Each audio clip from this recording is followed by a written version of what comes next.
If you are looking to upgrade your closet for that last-minute holiday gift, check out Circle Rock Menswear at CircleRock.com today. Use the code ZONE25 today and receive a $25 gift card good for your next Circle Rock purchase. Again, that's CircleRock.com and use promo code ZONE25. The Zone Coverage Podcast Network. They may be drinkers, Robin, but they're also human beings. Hell yeah, let's get Stinko.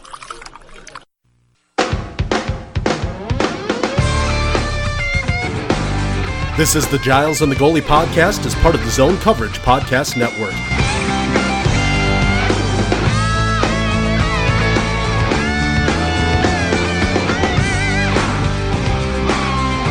With your hosts, Giles Farrell and Ben Remington.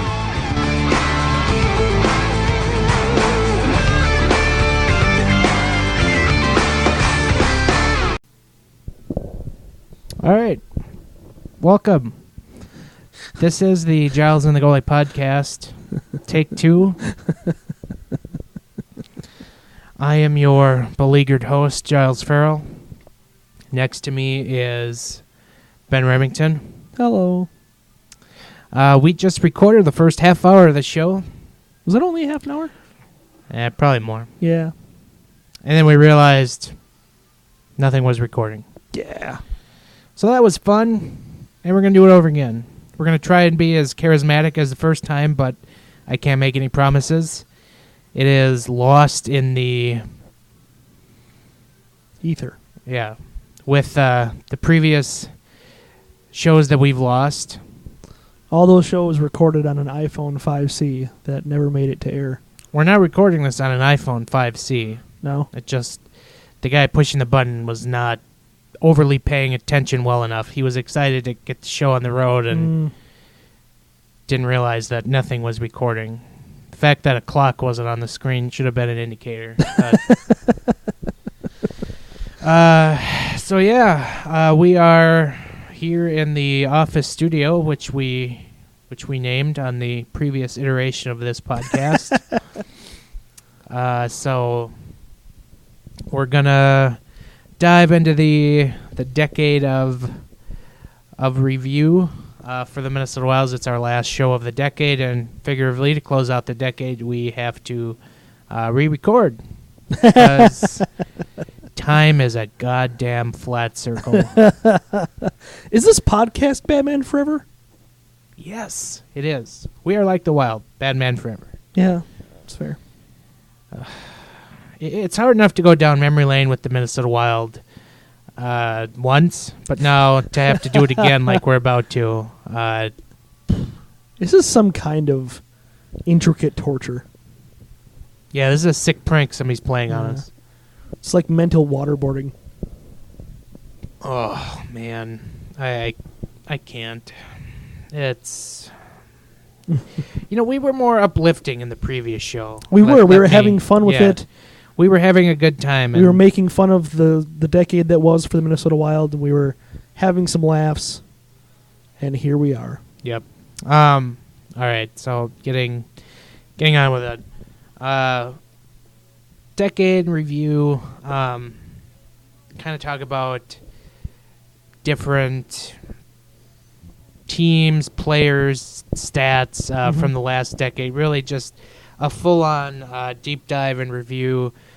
But to kind of lead off, what is your overall assessment of the Minnesota Wild from the 2010s decade, outside of the fact that they were Batman Forever?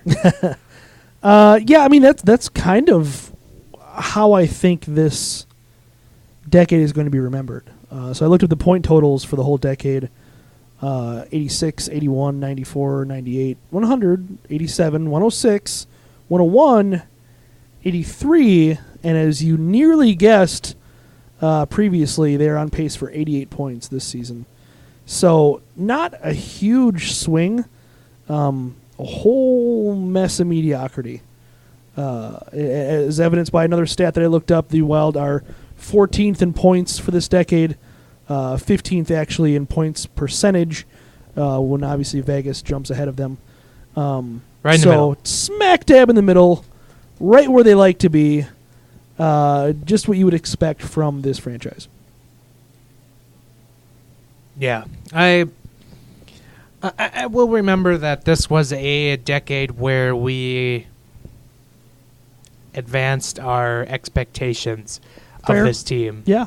I think that's certainly a much better way than what I tried to say in the first time we tried this. We're improving. Yeah. Look at us. So you're getting some improvements here. Yeah. Moods not so much. No.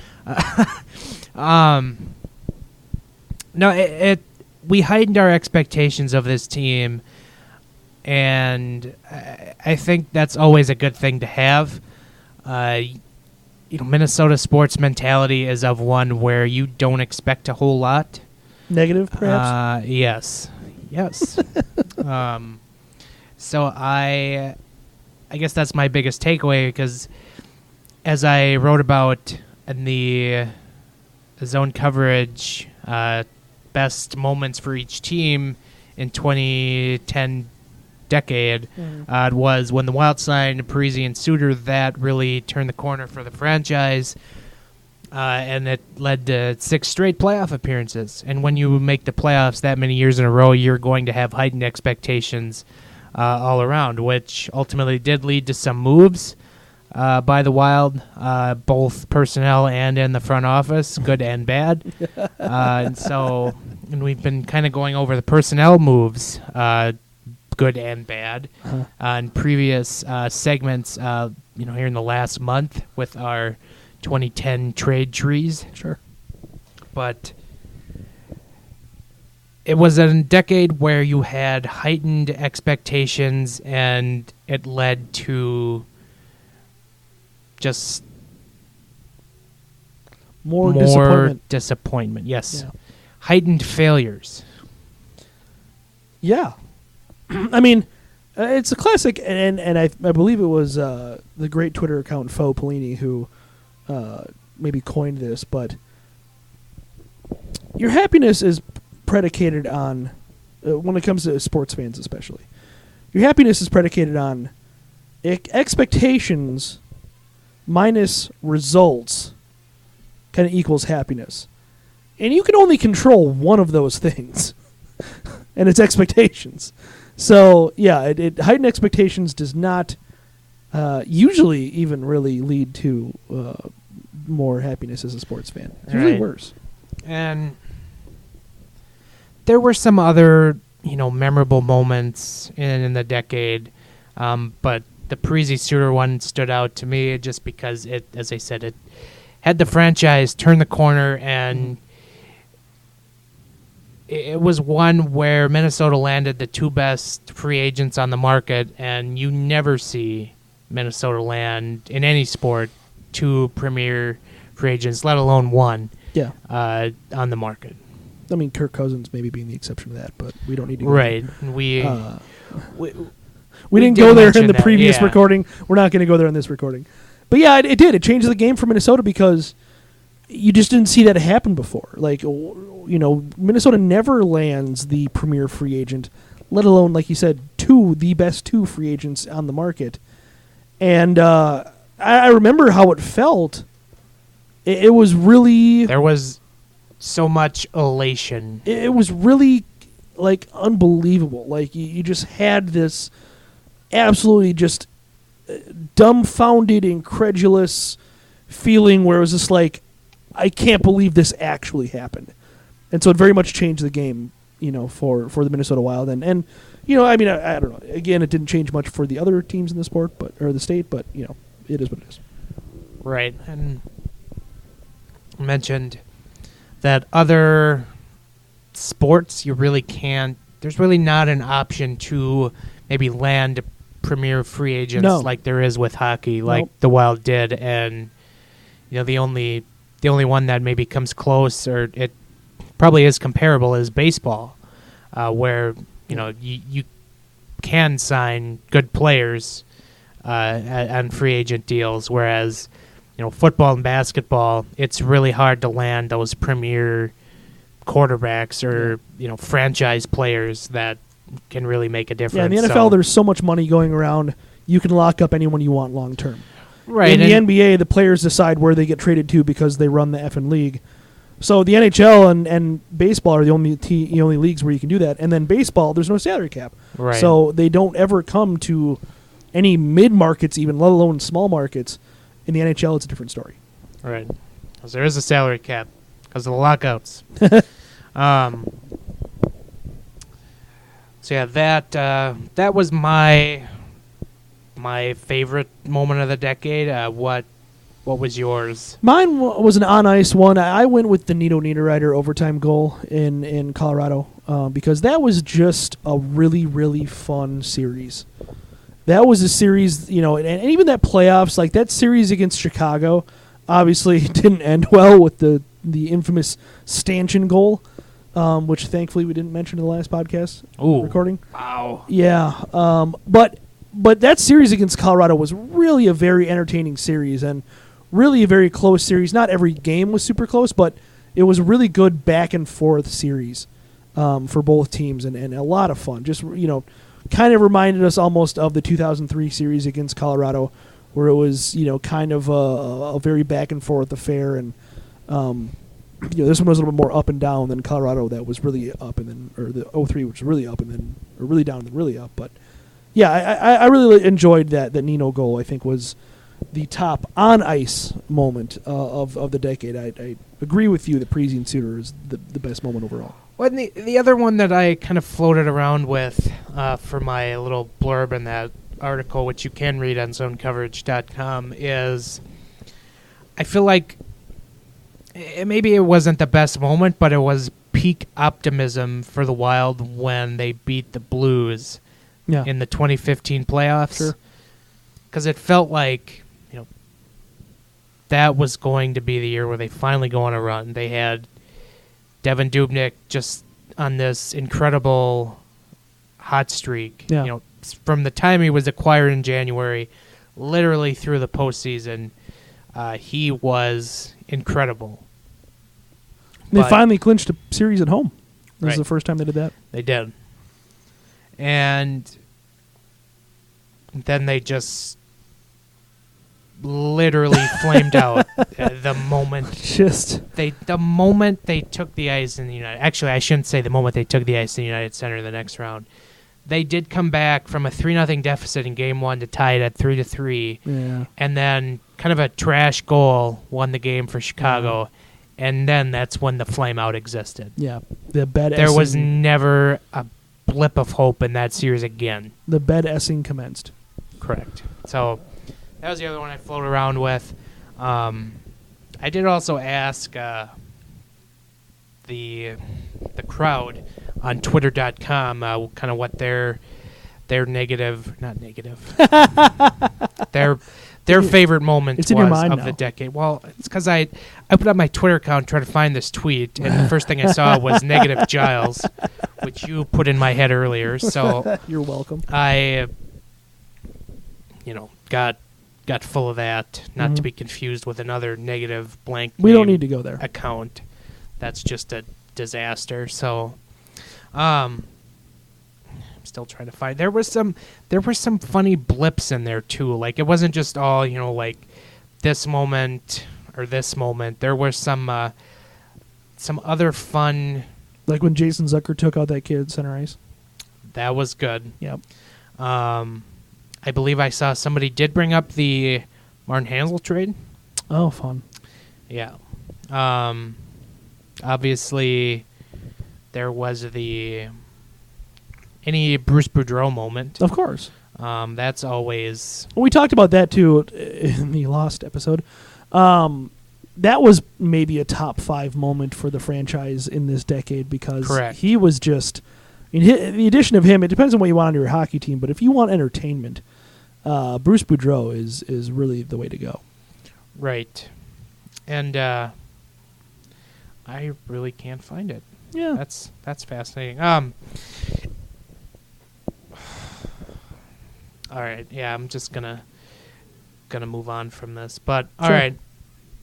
right. So I did also do a piece on Zone Coverage about the all what could have been team All right. for the Wild this decade, which basically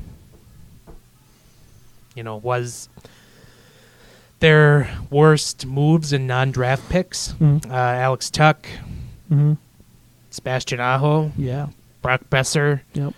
Nick Leddy, who was literally traded 2 months into the decade, and then Brent Burns, and then goaltender was a bit of a. It's a tough one because they haven't traded away or let a whole lot of goaltenders leave except for Kemper, like you mentioned. Right. And then I put Josh Harding because, as we've discussed on this podcast, he's been the most talented goaltender in Wild history. Yeah. And it was just so incredibly sad to see his career cut incredibly short. Yeah. So that's what I went with a goal. And really the last glimpse of Josh Harding we saw in that 2013-14 season was that immense wealth of talent that he had, because he was, at the time he went out, he probably was the Vezina winner at that point in time. Yeah. I know he was leading the league in goals against, and I know his save percentage was top 2 or 3. Yeah. It was up there, and that is incredible. Yeah. So I just don't do what I did. That was an incredibly dark hole to climb into and write. So just Incredible advertising, Giles. yeah. I mean, you should read it because it's good, but the toll it took on me was not good. Understandable. So, I guess we can transition to this. To lighten the mood, I've got some fun stats for the decade that was. Actually, I do want to say, before we get into your fun stats, somebody did say to us today, it is our New Year's Eve podcast, so why... Josh wants to know, why are we not drinking? Well, we are at work. Although you're off the clock and I'm technically never Salary. off the clock. Yeah. That's a good question. They don't mind drinking here in moderation. They had a fridge full of beer at one We point. did. I have 2 beers on my shelf right there. Dangerous. Actually, they're warm though. Yeah, that's good. That's a good question. But we've got stuff to do. We're busy adults. I mean, at this point, we should have just found something after the first iteration. That's a fair point. We should have was just gone deceased. to the bar. Yep. Yeah, that's very fair. Our favorite is right up the road. It's true.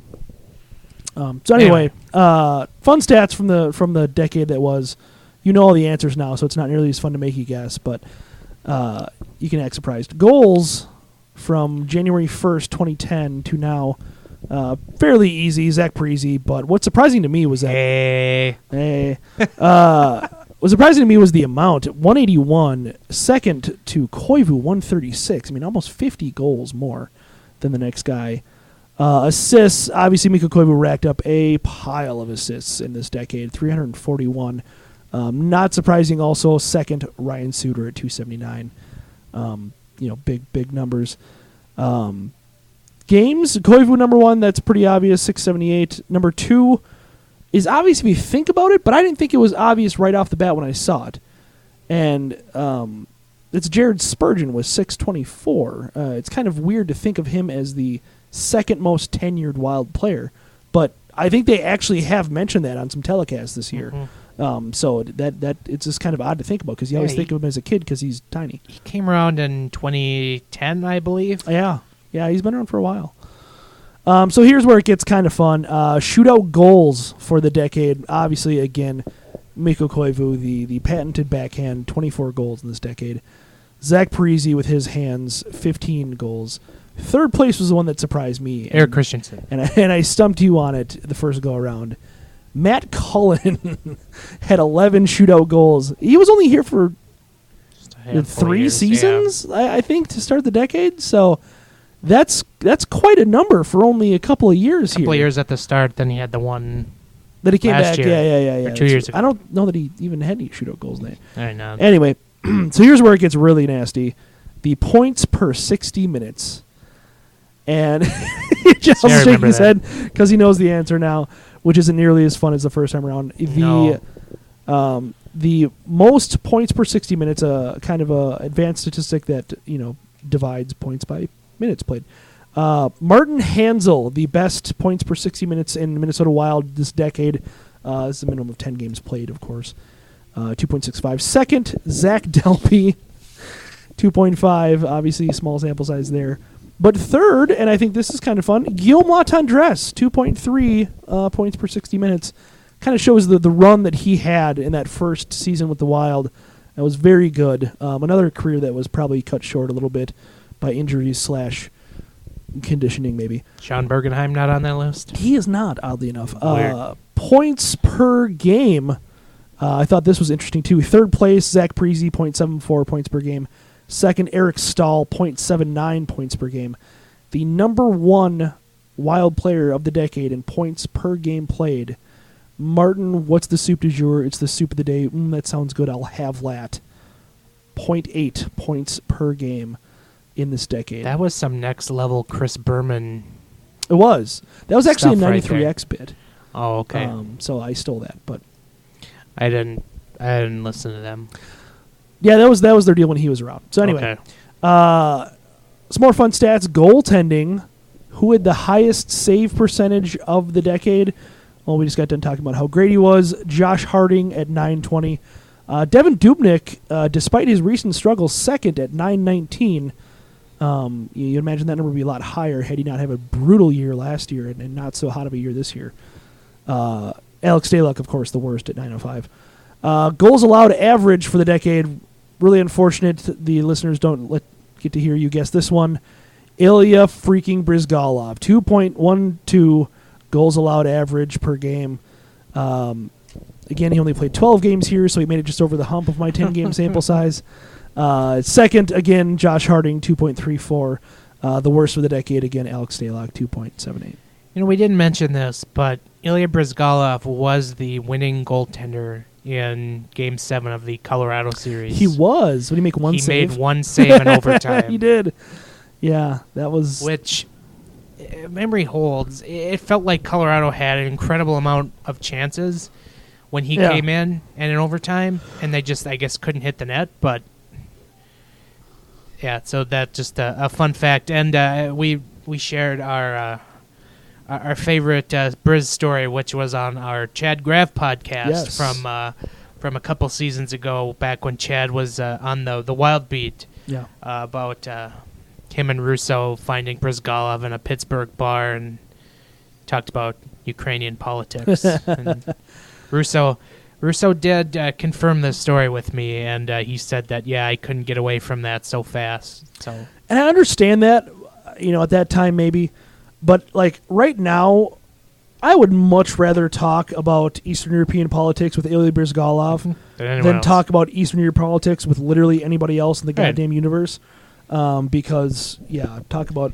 You're going to get some kind of crazy theory or just something straight out of left field, and you just have a good time doing it. Mm-hmm. So, the final fun stat that I looked up, this is a team stat. You weren't super close in guessing. The Wild rank in overtime wins for the entire NHL. You guessed 25th. They're actually tied for 29th and 30th with the Florida Panthers. The Russo Cup. Mm-hmm. They had 30 overtime wins in the entire decade. The only team with less, 2.5 years of the Vegas Golden Knights with 14 wins in overtime. Our Knights. Which is super sad that the Wild are only better than a recent expansion team in overtime wins. Just to give you an idea, the Capitals are the leader in the clubhouse for the decade. 66 overtime wins, more than double that of the Wild. I'm excited to go January see our 1st, Knights 2010 in a couple of weeks. Yeah, that's right. You get to see a game. I will not arrive in time. Yeah, it's 9 days. I will not arrive in time to see said game, but I'm very excited to be in Vegas. Yes. Sidebar, for those wondering, I don't think we're going to try a Vegas podcast again, just fear out of cease and desist orders. So yeah, we had to record in a hotel room, and it was not good, and we were very drunk. Yeah, and that was really just a monotone podcast. It was drunk, but it was somehow not fun Right. drunk. It was Right. just exhausted drunk because we had been going we were all day. out all day, yeah. Yeah. So, but yeah, we're not overly sure if we're gonna have a production that week, just because.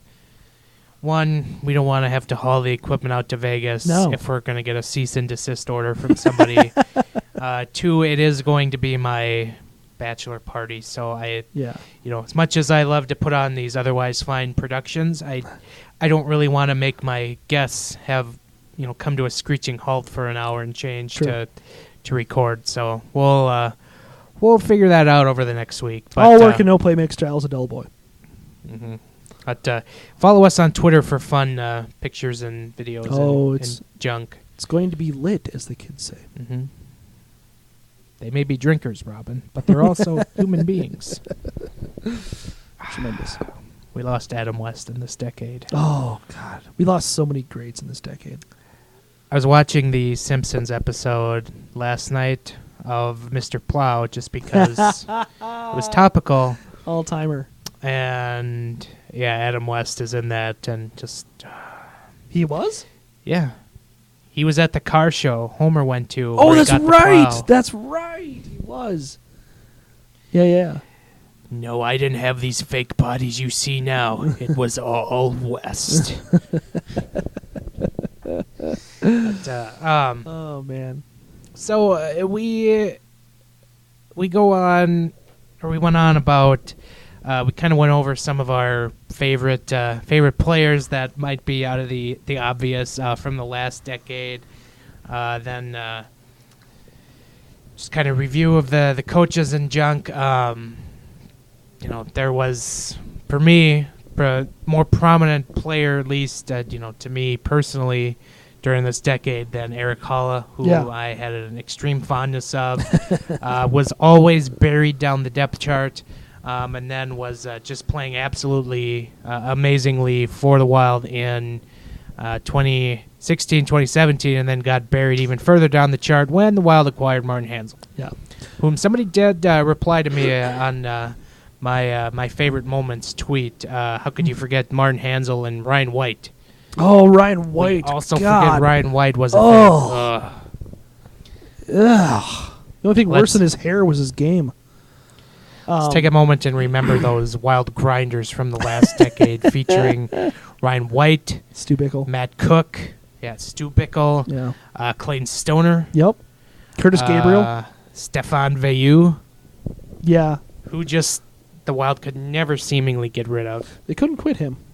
No, we talked about Holland, and I think it was, he was underrated in the fact that Colorado series we talked about, he really played a huge part in that series because when the Wild were at home, they had last change, and they could put Holla out there to shut down Nathan MacKinnon, and he did. Nathan MacKinnon was silent in that series when it was in St. Paul and absolutely ate the Wild alive when they were in Denver. And so it was really, I thought Eric Holla, may have been up there in the MVPs of that series.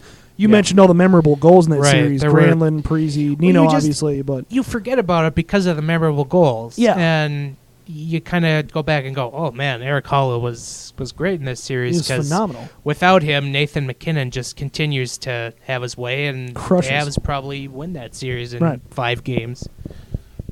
And you had mentioned Nino Niederreiter as a favorite player, and he was always a darling to us and several others in the Wild blogosphere, Twitter sphere, just because he was always so analytically driven, and he just had a kind of a workman's mentality, on most nights, which we all appreciated, and it's sad the way his Wild tenure came to an end. Yeah, more sad than just that he was traded for literally pure trash. Actually, hey, Victor Rask is having a good year. He's having a good year. Be nice. I'm not nice. I'm negative. That's true. Negative Giles. It's true. I think that I think that we'd be remiss not to mention him as being somebody who was very, very fond, for Wild folks. and then I mentioned off the ice. How do you not love Ilya Bryzgalov? I mean, he was, only here for a very short period of time. And we don't talk about it at all. We don't. We really don't. Yeah, and I mean, just a ton of fun. Absolutely a blast to have Briz just touch this franchise, albeit briefly. But yeah, I mean, those are the players that I think of when I think of this past decade. Just tons of fun. Shout out to the people who sat a row in front of me at Wild games when I had my season tickets. Yeah. And 2 of them had Ilya Bryzgalov jerseys. Nice. It was like a family of 4, and 2 of them always had Briz jerseys for the longest time. Yeah. They were like some of the only ones that I saw with Bryzgalov jerseys. And Yeah. kind of a regret that I never got one. That's fair.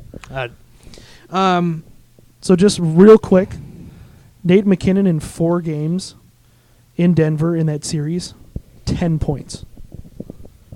he had 1 point in St. Paul. Yeah, in St. Paul he had, I believe you're right. I believe he had 1 point. 0 in that game. And 0 in that game. Remember? Actually, you know what? The Wild could have won that series in, say, 6 games had there been offside review. I know. And no, 0 points in St. Paul for McKinnon that series. 10 points. And actually, he didn't score at all didn't get a single point in the Game 7 in Denver. So the first 3 games in Colorado, 10 points. 0 points in the 3 games in St. Paul in Game 7. That Incredible. was the most entertaining hockey the Wild have ever played in the decade. Yeah. Was that and, series. And the following series in Chicago was entertaining, too. I mean, we mentioned that at the stanchion goal, but yeah, tons of fun. So, yeah.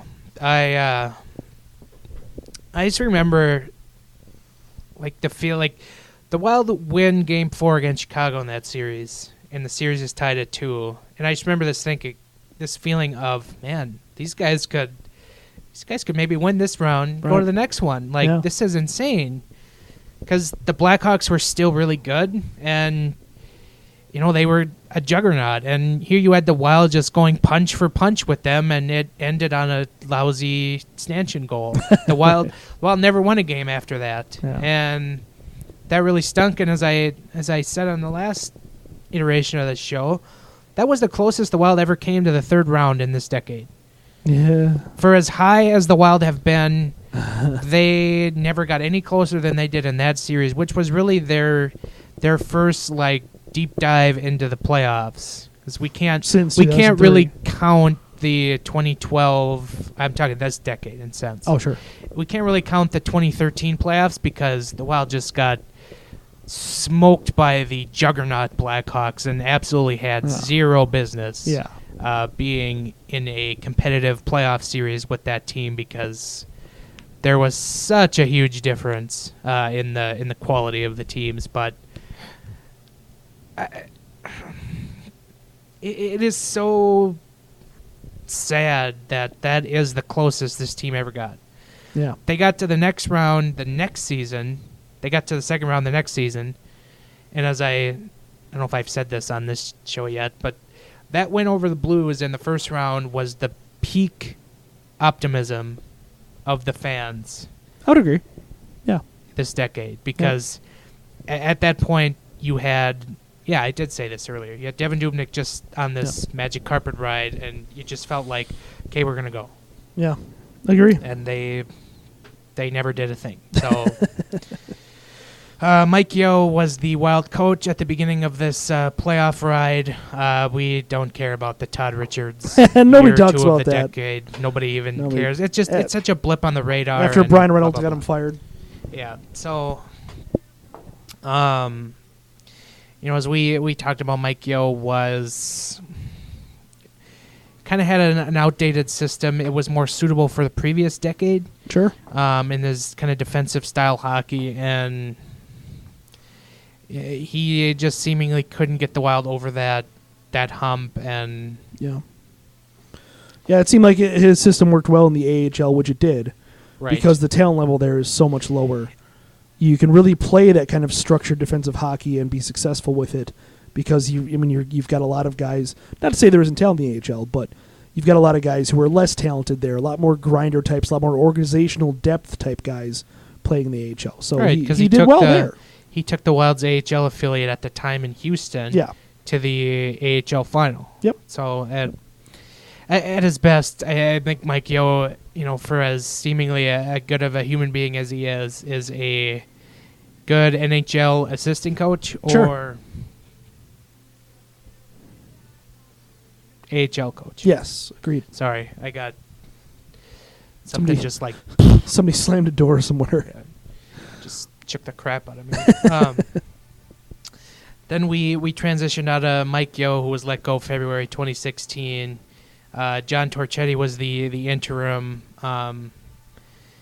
He really did what he could with the Wild at that time. Yeah. They backed into the playoffs. Yeah, They lost in 6 to the Dallas Stars. We mentioned that phantom goal, non-goal, whatever the hell you want to call it. But then it was, he was in the running for head coach, but the Wild did go get the biggest fish in the pond with Bruce Boudreau, and they got the biggest fish in the pond. So again, they have the Wild landing the biggest fish in the pond, and Bruce Boudreau has been just a delight to cover, but I think he got the most out of that team the next year. For sure. And unfortunately, they just hit a brick wall in the playoffs, literally. Yeah. And I think we're seeing him somehow milk everything he can out of this team right now, as the Wild had just a dismal start to the year, but somehow he has turned it around, which is incredible. And I think even more incredible is he's somehow pushing the right buttons with these guys that Paul Fenton acquired last year: Kevin Fiala, Ryan Donato. Even Victor Rask to a limited extent, yeah. Somehow, Victor Rask is not making you, run for Pepto-Bismol. It'll be interesting if he can play himself out of being bought out this summer, because I think before the season started and well into the season, it was a guarantee, lock, stock, and barrel this guy was getting bought out. It'll be interesting to see, and also, too, he's playing a lot because there's a lot of injuries right now. Koivu's out. Zucker's been dinged up. Interested to see if he gets as much playing time with those guys back, if he can still play his way out of being bought out this summer, which I think is still probable now, but it's not a lead pipe lock like it was a month ago. Right. And we've only had, we've had now 3 general managers over the decade. We actually never talked about them on the first iteration, but probably a good thing. We had Chuck Fletcher, who started in 2009. Then he went through 2018 as the general manager. There was good, there was bad, and we've kind of gone over all that previously. But at the end of the day, it was probably the best thing for everyone to kind of part ways and have somebody else come in. The problem is when they did have somebody else come in, the Wild did not do any due diligence on their hire, Paul Fenton, who was on the job a mere 14 months before he was removed from his position. So he's getting paid a lot of money to sit on a beach somewhere. Not a bad deal. Yeah, no kidding. It's interesting because his moves are, as we've talked about, kind of working out. And he also drafted pretty well. And we did like his draft for the most part. And so it's almost like, when he was fired late this summer, we were like, well, this guy's never going to be a GM again. That's pretty obvious. He flamed out so spectacularly. But now I'm not quite as sure. It's still I still think it was the right move to fire him because the whole, a lot of stuff the whole office behind the scenes. Sounds like the whole office hated the guy, and had a lot of reason to, and not to say that all of his moves were completely awesome and genius or anything, but his moves are working out just well enough to where it's like, maybe he's going to work in a front office again, and maybe he can kind of earn his way back up, and really play the "I've learned from my mistakes" card, and perhaps get he's not that old, perhaps get a shot again, not anytime soon, but in the distant future. I don't know if there's ever going to be another shot. I don't either, but I think right now, when he was fired, I would say 100% No. he was never going to get another job. Even like an AGM job.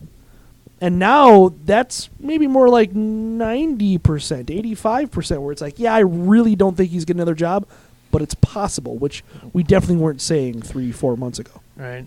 Now we're on Bill Guerin, who was hired late summer of 2019, and not a whole lot we can say on him, but No. he will be huge in influencing the Wild in the next decade. True. So that's that. So we did ask a question, and we're going to get to that here now. All right. So listener question: we wanted to hear from everyone what their favorite memories, or how you would remember the 2010 decade for the Minnesota Wild. So yeah, we just wanted to know what everyone had to say. Hopefully we found something a little more than just middling, which our friend from Austria said literally stuck in the middle. That's his favorite part of the decade? That's just how he remembers the Oh, decade. sure, yeah. Well, that's obvious. Would have been funnier if that was his favorite. Kyle remembers the decade as boring. Yep. Brief bit of excitement in the middle, but Yep. no one really panned out. We've just been a middling team. Anthony Kriens will remember it as the Mikko Koivu era. I'm sensing a theme here. Mm-hmm. Andy Pletcher sheds a little brightness onto this otherwise dark segment. Oh. He says, I've enjoyed the decade. While it's been a majority of time as a lower-level contender, cutting the core on Fenton was a good idea, as it helped preserve the minor achievements that came before him, even if the team fell very short. There's no guaranteeing the organization would be in the same spot as they are now, even if they had bombed for 5 years. He says he'll take mediocrity over no playoffs every time. There's something to be said for that. I think, being in the playoffs every year was fun. There's a lot of folks who are like, Stanley Cup or bust. And I understand that mentality. It just kind of comes down to what do you want out of your local sports teams? I mean, do you want, let's just say theoretically 30 years of futility and one championship? Or do you want 30 years of relative mediocrity? What do you want? I mean, obviously everybody wants 30 years of dynasty success, but that's just not feasible. We're not the Patriots. Right. Jared replied with a gif of Derek Bugard. Oh, that's not cool. That was a low key sad part of the decade. Happened early on. True. Yes, he did pass Derek away. Bugard passed away. Gretchen chimes in with the decade I fell back in love with hockey, win or lose. I thank the Wild for being part of so many good memories. Sure. Brian Reynolds. Oh, boy. Insert whiskey pouring gif here. Zeke Boyett says, despite all the negativity the last year or two, the last decade had been pretty great for the Minnesota Wild fans, considering what it was like a few years before that. They decided to shoot their shot, and although they might have missed, it still brought a lot of entertaining hockey. And that's an underrated point right there, is Minnesota sports fans love to give certain teams in this town flack for not shooting their shot and going for it, which the Wild did in the middle part of the decade at their peak. Yeah, they did shoot their shot. They made acquisition after acquisition at the trade deadline. Yep. They kept trying to bring in pieces that they thought would fit and make this team even better. They didn't work out necessarily, but they at least tried. I think they were within, I don't know how you want to quantify it, but they were within $3 million of the cap for half the decade. They've at always least. been so close to the cap. Just really snugged up. So you got to give them points for effort. So, yeah, I think that's a very solid, underrated point of what maybe of an otherwise average decade. The Wild did, they did take their shot, for their credit. So, Morpheus from the Matrix replies AARP. That I was guess- what he enjoyed out of them? I guess just implying old man's club, old boys club. I don't know. Sure. I don't know. I'm guessing. Confused. So, you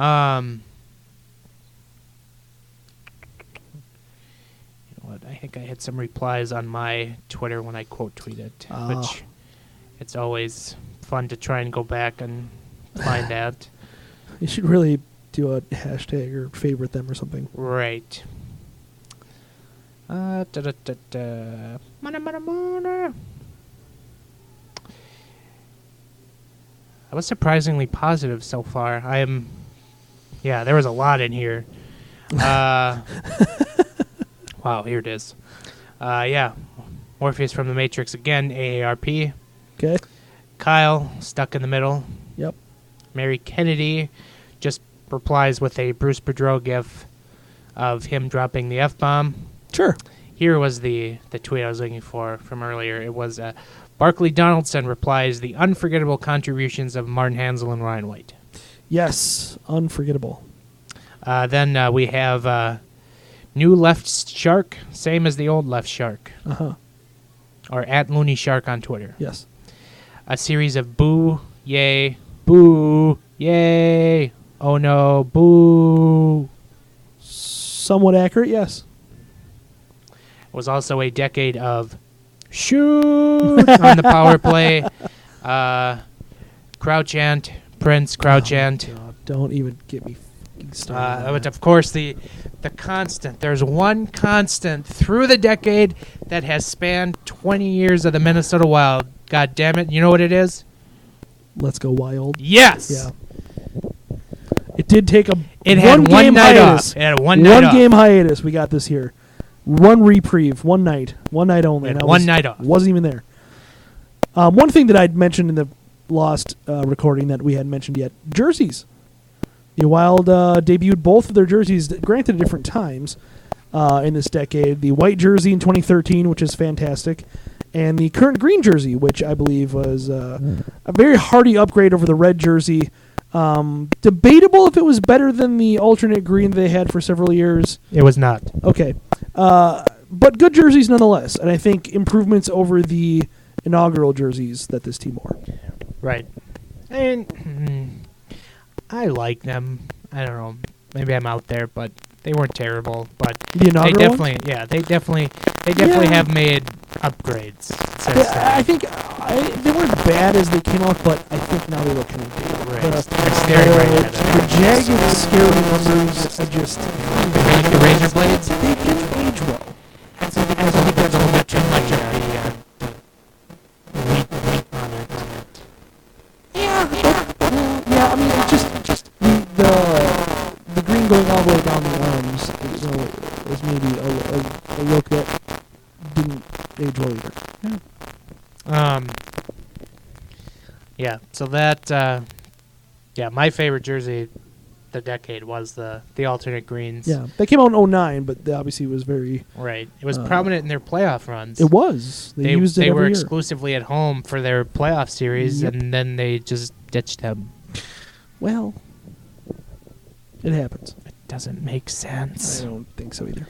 Apparently, the Wild also floated with a new alternate here later in the decade, but apparently it didn't pass the TV test, so we never... I still don't know how that never got leaked, because I would really like to see it.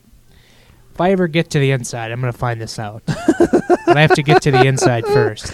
As we covered on the Festivus show last week, Oh, that's not going to happen. Right.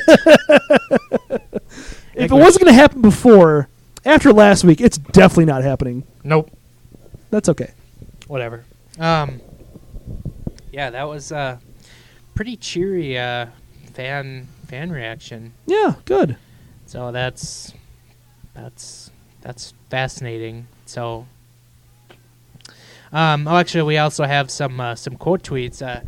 James Vanderbark says, "Started watching hockey this decade. I could have been a Caps fan, like my husband, but this is the team I chose." Whoa. Then there's a sorry. a weird face emoji and a crying laughing emoji. Yeah, that's the only way you can really react. Jesse D also replies Bruce Boudreau gifts. That was a highlight. Yeah, that's definitely a bright spot for me. It's what keeps me coming back.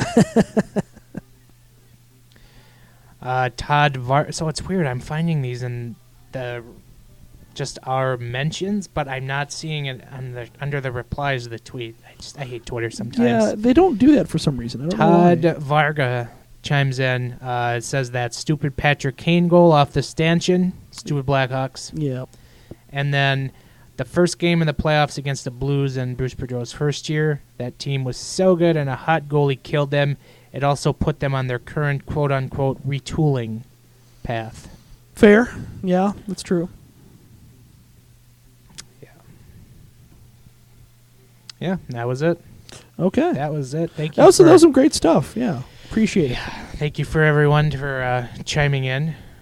We love to hear from you, and hopefully you get to hear this. Like 5 minutes in, I did have a brief moment of panic where I pondered if I did hit the record button, but I did. Oh, I was going to say something jokingly, and then I was like, no, you can't do that. That wound is too fresh. Something that we didn't mention in this recording that we did in the previous one.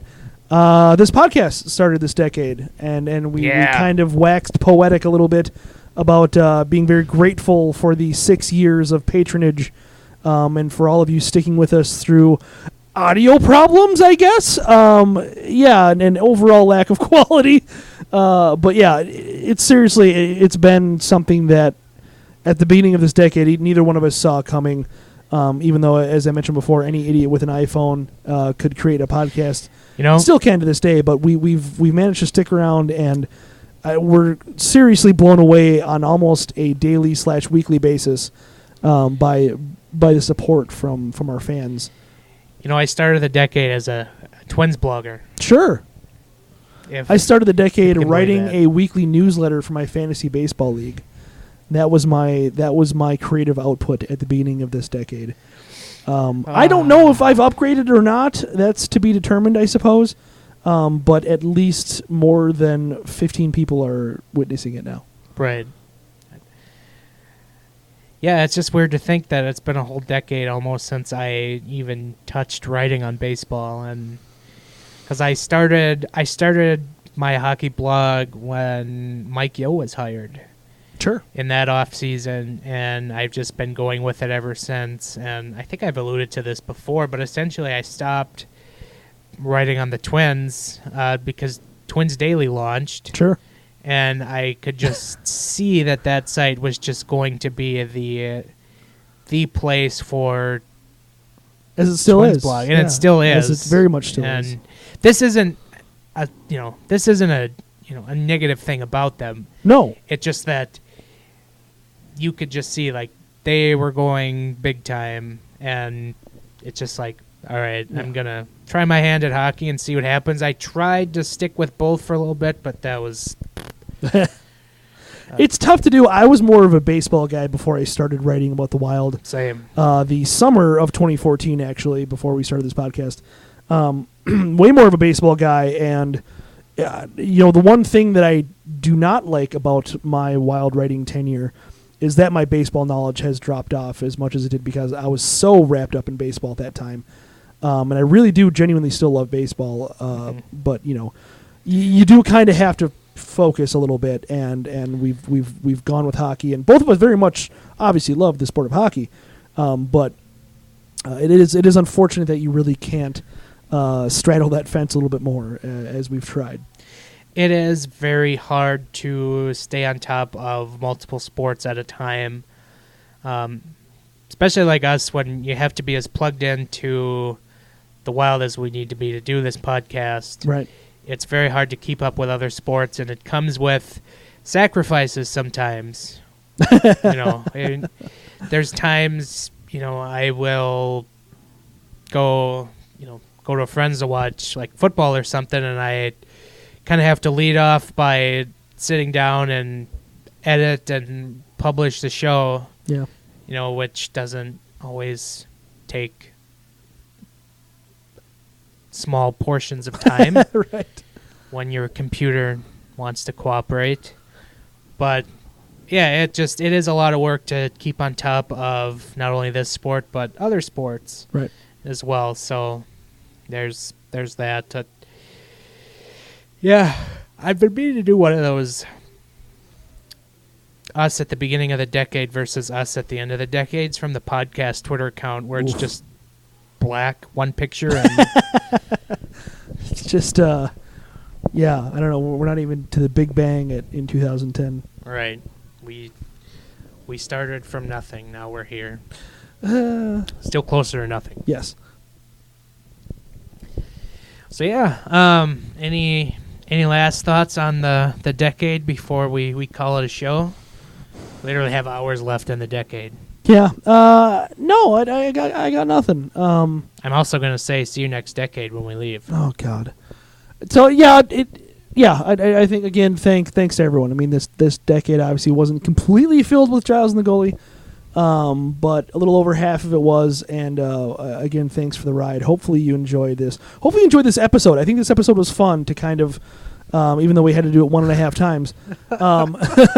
This episode was fun to kind of go over the decade that was for the Minnesota Wild and feast upon some member berries, if you would. When it comes to Minnesota Wild. So yeah. Also, I don't think we brought this up, but the Wild did host an outdoor game this year. Yeah. And it seems important to note on the heels of tomorrow when they're probably going to announce that they get an outdoor game next year. The Winter Classic at Lambeau, you mean?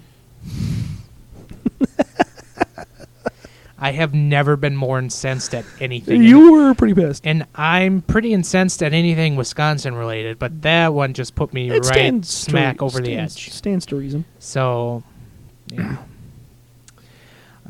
Hopefully everyone has a safe, enjoyable New Year. I'm going to try and take the treacherous Idemill Road home. It was just a tire fire this morning. Why would you do that? There's no better way for me to get home. That's true. Decade reflections. It's really fascinating to kind of reflect on, not only like the progression of this podcast, but just the progression of, just myself as a writer.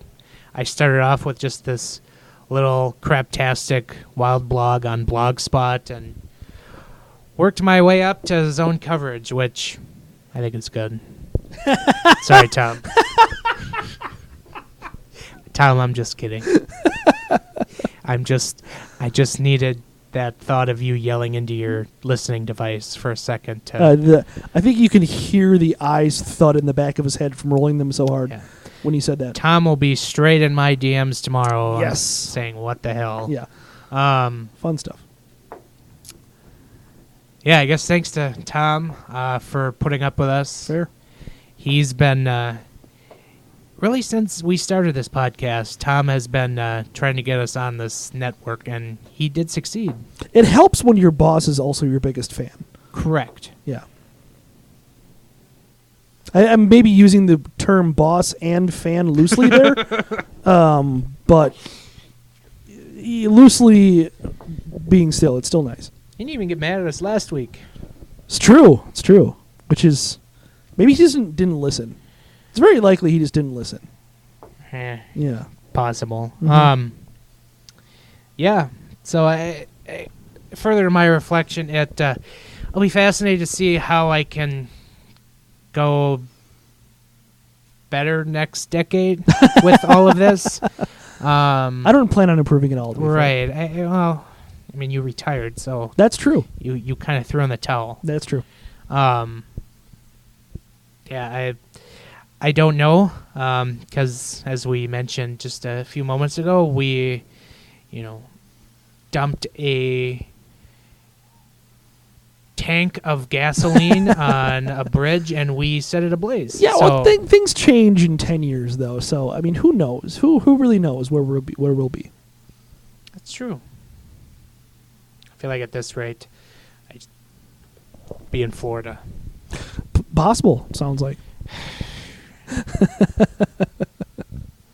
Yeah. So I don't know. It's been a decade. Hopefully the next one brings I don't know. Hopefully some more success for the Wild, just for sanity's sake, and people tuning into us try to dissect the Wild for as long as we feel the need to do this. So yeah, I don't know, more along the lines of what you said. Thank you to everyone for sticking with us. Yeah. As we recorded 1,000 times today. Uh-huh. So I will wrap it up so we can get out of here and go watch the Wild game. Because they play at another weird time. In 15 minutes. Okay, I'm definitely not getting home by then. Yep. So you know why I won't have gifts. Yeah, so that'll do it for us. That's Ben Remington, at Ben Remington on Twitter. Giles Farrell, at Giles Farrell on Twitter. Podcast, at GATG Wild Podcast. iTunes, if you listen on iTunes, leave us a rating. SoundCloud, iHeartRadio, Google Play, Spotify. I think I got it all. Sure. Is where we are. Also, zonecoverage.com/wild. You can go there for the podcast and written content and all that stuff. So that will do it for us this week, this month, this year, and this decade. So we will talk to you again next week, month, year, and decade. Later.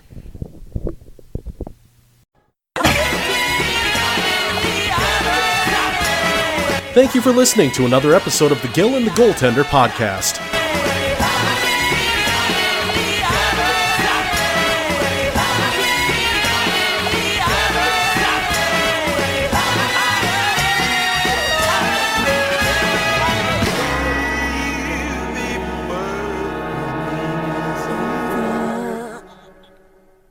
That's not resiliency. You're making it sound like we're good. That's all. I'm done.